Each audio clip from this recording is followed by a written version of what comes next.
Olá, pessoal! Hoje é o segundo domingo do mês e é uma data muito especial e muito importante para nós cristãos, no qual nós não poderíamos deixar passar em branco, né? Hoje é o dia de quê? Vocês sabem? O dia da Bíblia, isso mesmo. Então, nós queremos hoje falar um pouco sobre de onde ela veio, como ela surgiu e fazer um pequeno estudo mostrando a vocês o valor da palavra de Deus. Ela tem muito valor para alguns e para outros não significa nada, não é? Mas para você, criança, eu gostaria primeiro de cantar um corinho para você aprender, que fala: escondi a tua palavra no meu coração para não pecar contra ti. Tá bom? A tua palavra escondi, no meu coração escondi, para eu não pecar contra ti, não pecar. A tua palavra escondi, o meu coração já é teu, pois tu me compraste, ó Senhor. Só quero viver para ti, só viver, viver no teu santo amor. Só quero viver para ti, só viver, viver no teu santo amor. Amém? É a importância de guardar no nosso coração a palavra de Deus. Esconder, porque no momento exato, quando nós precisamos dela, Deus vai realmente se revelar a nós em cada situação. Então, será que existe um soldado que ele vai para a guerra sem manejar bem a sua arma de guerra? É impossível, ele tem os seus treinamentos a fim de que ele saiba se defender quando vier o inimigo, não é verdade? Ou um bom advogado que não conheça bem o livro de leis, de constituição de seu país, para defender alguém. A pessoa confia no advogado porque conhece as leis e até as páginas de cada livro. Então, um líder espiritual cristão jamais será um bom líder se não tem conhecimento do livro, da palavra de Deus. Porque esse livro, ela não deve ser somente conhecido. Ela tem que ser usado como regra de fé e prática. Não basta conhecer a Bíblia de uma forma superficial. Devemos conhecê-la na sua essência. Nós precisamos aprender que a Bíblia é, de onde ela veio e como foi inspirada e qual o seu objetivo. Então nós temos que aprender a usar bem a Bíblia. A Bíblia, ela veio de Deus. Deus é o seu verdadeiro autor. Seu revelador é o Espírito Santo. Seu tema central é Jesus Cristo. Como ela surgiu? No princípio, ela era conhecida como a lei de Deus. E nós conhecemos isso sobre a história de Moisés, quando Deus fez Moisés escrever os 10 mandamentos. Resumido nos 10 mandamentos, ditados pessoalmente por Deus, pelo seu servo Moisés, que foi seu primeiro escritor. Moisés recebeu revelação divina. E qual a sua origem? O termo Bíblia, ela originou do grego biblos, que significa coleção de pequenos livros. Sim, e nós sabemos bem disso, que Deus usou Moisés para escrever a lei, como nós já contamos a história dos 10 mandamentos, já contamos a história dos profetas, a vida dos patriarcas. Lá na frente dos nossos áudios nós temos, né? Nossos vídeos. Moisés foi o primeiro escritor que Deus usou para escrever os 10 mandamentos, no qual Deus pediu que nós obedecêssemos os 10 mandamentos. A Bíblia, ela é e sempre será a palavra de Deus. A importância de obedecermos os 10 mandamentos, ela tem grande influência na nossa vida para sermos felizes e para irmos para o céu. Deus usou vários profetas que foram inspirados por Deus para escrever a Bíblia. Nós conhecemos vários profetas, como Samuel, nós conhecemos vários profetas que Deus usou, Daniel, Paulo, e nós cristãos conhecemos vários deles. Deus não parou aí.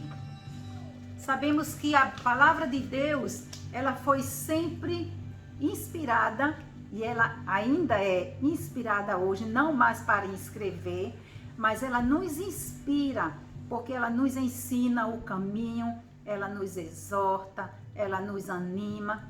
E muitos anos atrás, ela foi sempre perseguida, e muitos tentaram destruir a palavra de Deus, até queimaram, como na história de Jeremias, como nós conhecemos. Mas Deus levantou sempre outros profetas para reescrever a palavra de Deus. Porque a palavra de Deus, a Bíblia Sagrada, ela é a boca de Deus. É esse livro que é o livro mais importante do mundo.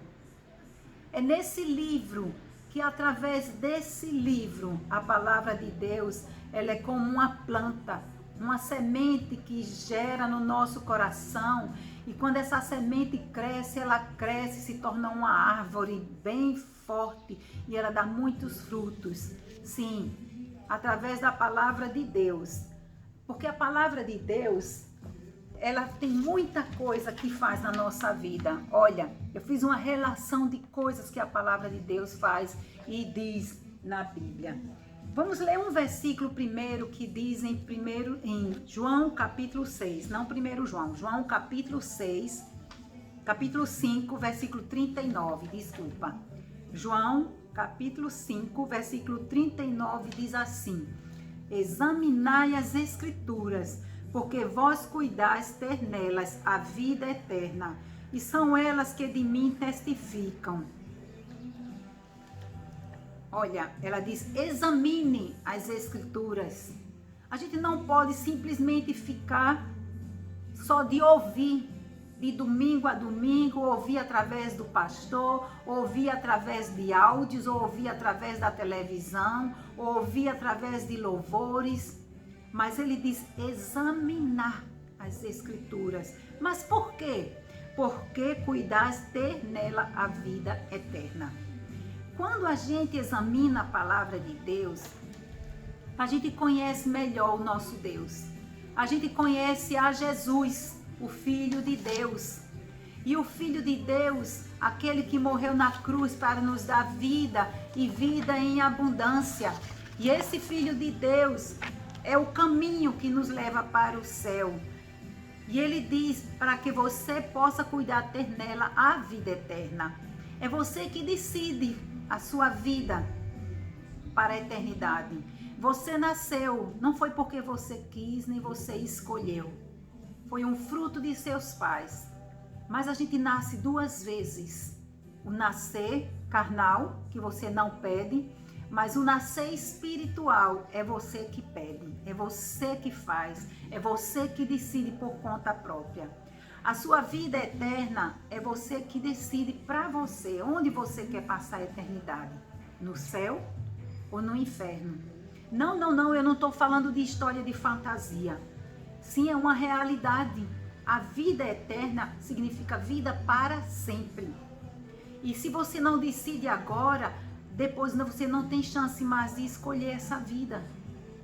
É através de Jesus Cristo, através da sua morte na cruz, que nós temos direito de decidir onde nós queremos ir. E essa vida eterna é uma decisão pessoal. Mas sabe, através desse livro tão valoroso, a palavra de Deus, eu posso conhecer o caminho para o céu. Eu posso conhecer aquilo que Deus tem para mim, o que Ele tem escolhido para mim. A Bíblia, ela é realmente a palavra de Deus, ela é proteção, ela é esconderijo, ela nos guarda o nosso coração para a gente não pecar contra Deus, porque o pecado sempre quer ter domínio sobre a nossa vida.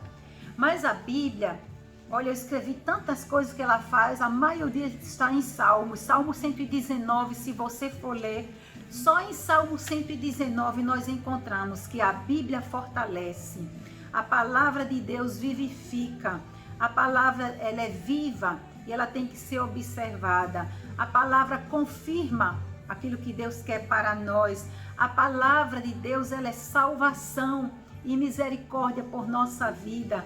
Ela é uma porção para a nossa vida, é uma porção boa.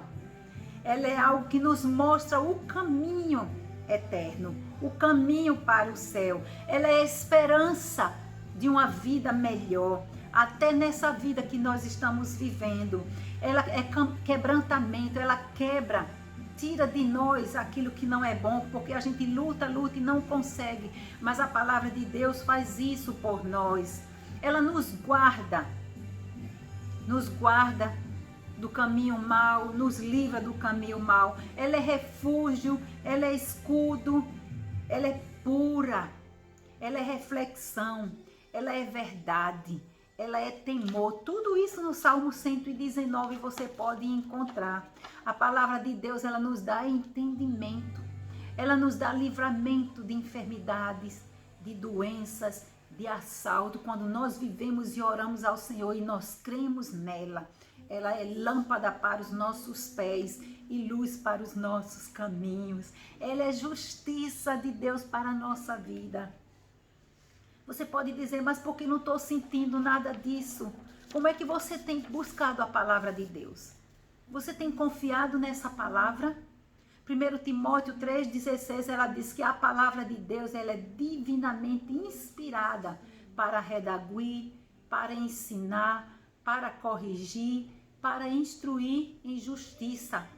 A palavra ela é boa, porque ela é a boca de Deus, ela liberta a gente do pecado, ela liberta de doença, de enfermidade, ela cura das nossas dores da alma, cura da mente, cura o nosso corpo. Ela é poderosa para fazer muito mais do que nós pensamos. Ela é fogo consumidor, ela destrói toda a obra do inimigo, ela é martelo que esmiuça a penha. Ela quebra coração duro e transforma um coração de carne. Ela é viva, ela é eficaz, ela dá entendimento. Se você lê a palavra, Deus faz você entender. Quando você, me faça entender a tua palavra, me faça entender quem tu és para mim.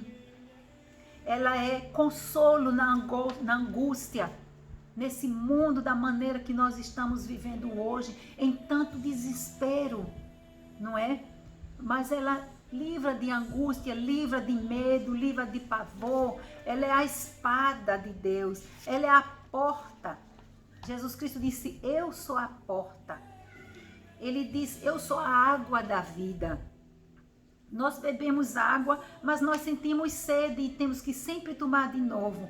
Mas quando nós bebemos da água da vida, que é Jesus, ela nos sacia.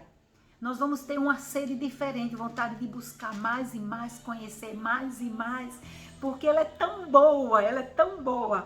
Ela nos fortalece, ela nos mostra a morte de Cristo que nos veio trazer a salvação. Ela é doce como mel, ela nos encoraja, ela nos consola, ela transforma o nosso entendimento, ela nos ensina a amar os nossos inimigos, nos ensina a perdoar. Experimenta. A palavra em Romanos 12:2 diz assim, rogo-vos, pois, irmãos, pela compaixão de Deus, que apresenteis os vossos corpos em sacrifício vivo, santo e agradável a Deus, que é o vosso culto racional. Ela transforma, ela é boa, perfeita e agradável para aqueles que o buscam. A palavra de Deus, ela faz muito para nós. O que é que ela significa para você? Como é que ela tem sido na sua vida? Como é que você tem achado que é a palavra de Deus? Será que você acha que é como qualquer outro livro? Ou é um livro de fantasia? Ou que ela não é verdade? Ela é uma fonte insaciável. Ela não foi escrita por qualquer pessoa. Sim, foi escrita por homens, mas homens inspirados por Deus. E quando nós seguimos essa palavra, nós recebemos essa inspiração também de Deus. Hoje eu posso ser inspirada para transmitir para você essa palavra. E pela inspiração do Espírito Santo, ele toca no teu coração e ele transforma o teu coração. Assim como ele usou muitos profetas para ser inspirados para nós hoje. Hoje ele usa seus servos para inspirar e fazer transformar outras vidas para Jesus. Ela não é um livro como qualquer um outro livro, como eu já disse. A Bíblia é dividida no Velho Testamento e no Novo Testamento, mas ela se completa. É tão interessante que já Isaías, Daniel, que é o Velho Testamento, nós vemos que eles já falavam de coisas que iam acontecer hoje. Ela já falava que Jesus Cristo viria. Sim, que o Salvador do mundo viria. E isso se concretizou. Muitos do Velho Testamento falaram e nós vivenciamos isso hoje. Então, a palavra de Deus, ela contém as coisas de Deus, mas ela não só contém, ela é a boca de Deus. Deus quer, através da sua boca, a Bíblia, que possamos ser cumpridores de sua palavra e não somente ouvintes. Você que me escuta hoje essa palavra, Deus quer que sejamos felizes. Sim, por isso ele nos deixou regras. Quando a gente obedece às regras de um país, a gente vive mais tranquilo. Quando você obedece à regra das leis de trânsito, livra mais de acidentes, não é? Está mais seguro. Quando a gente obedece às leis de Deus, obedecer às regras de uma matemática, por exemplo, você chega a uma conclusão. Quando você aprende a tabuada, você sabe como funciona a matemática. Então, quando a gente obedece à lei de Deus, nós sabemos como funcionará na nossa vida. Nós teremos mais paz e tranquilidade no nosso coração. A palavra de Deus diz: bem-aventurados os que ouvem a palavra e as obedecem. Lucas 11, 28. Muitos ouvem, mas não obedecem e não são fiéis a Deus e por isso pagam um alto preço. Então, o que é que a Bíblia representa para você? Eu espero que a partir de hoje ele seja um livro diferente. Foi ele que mudou a minha vida. Deus usou Martinho Lutero muitos anos atrás, quando a Igreja Católica fez coisas que não estavam dentro da palavra. Ele não se conformou com aquilo, ele pesquisou, como eu falei no tema atrás, de que Lutero, ele foi inspirado por Deus para traduzir a Bíblia. Cuidado, meus irmãos, hoje também há falsos pastores. Sim, nas igrejas evangélicas também há falsos pastores. E nós não temos que engolir tudo que a gente escuta. Examine a palavra de Deus. Estude. Nós temos revistas para estudar a lição. Estuda a lição quando você vai para o culto ou quando você vai ouvir a palavra ou os temas. Você já está a par de tudo que eles estão falando. É muito importante que a gente conheça o Deus que a gente serve. Que ele não seja só de ouvir falar. Jó disse: antes eu conhecia de ouvir falar, mas agora eu sei quem ele é, porque ele teve uma experiência com Deus. E você, já teve uma experiência com Deus? Você já teve uma experiência com Jesus? A Bíblia tem que ser lâmpada para os seus pés e luz para o caminho. Ela tira toda a treva do seu caminho. Ela revela aquilo que você precisa fazer. Deus quer o melhor para mim e para você. Deixe ser guiado por Ele. Ele te ama tanto. Sim, Ele te ama tanto. E o caminho para o céu está aqui. Por nossas próprias forças nós tentamos, mas nós cansamos e caímos de novo. Mas quando a gente vive buscando e lendo a palavra diz: posso todas as coisas naquele que me fortalece. E quem fortalece é o Senhor. Então eu sei que se eu buscar o Senhor, Ele vai queimar, tirar tudo aquilo que não provém dEle para a minha vida. Creia nessa palavra. Ela é a fonte de água que você precisa beber. Ela está jorrando hoje. Jesus ainda é a fonte de água. Ele veio, mas Ele virá mais uma vez. E quando Ele vier para buscar a sua igreja, Ele virá como um juiz para julgar tudo aquilo que a gente fez. E agora é o momento de quando você faz coisas erradas e quando eu faço coisas erradas, pedir perdão e procurar viver de novo no caminho do Senhor, para que nós possamos estar limpos para entrar no céu, porque no céu não entra pecado. Perdoe seus inimigos, perdoe aqueles que lhe ofenderam, porque no céu não entra pecado. Escondi a tua palavra no meu coração para não pecar contra ti. A gente vai sempre cair e pode talvez cair sempre de novo, mas há um Deus que nos levanta com a sua mão e nos perdoa e diz de novo: vem, filho, para mim. Eis que estou à porta e bato. Se ouvires a minha voz e abrires a porta, entrarei em tua casa, cearei com ele e ele comigo. A casa é o teu coração. Então abre o teu coração, ceia, alimenta dessa palavra para a tua vida. Ele te quer, Ele te chama, Ele quer escrever o teu nome no livro da vida. Aqui está o grande valor, o caminho para o céu, o caminho que pode transformar a tua vida e para melhor e bem melhor, no qual homem nenhum, dinheiro nenhum, profissão nenhuma, marido nenhum, carro, coisas materiais completa o coração do homem. Haverá sempre um vazio que só pode ser preenchido com Deus, porque esse vazio Ele deixou para ser preenchido com Ele. Abre o teu coração e diga: Jesus, entra no meu coração, preenche esse vazio, que eu possa te amar de verdade. Escreve o meu nome no livro da vida. Me perdoa pelos meus pecados. Me aceite como teu filho. Em nome de Jesus. Amém. Amém? Que Deus te abençoe e que essa palavra, a partir de hoje, seja fonte para a sua vida, para a vida eterna. Um beijo. Deus te abençoe. Tchau.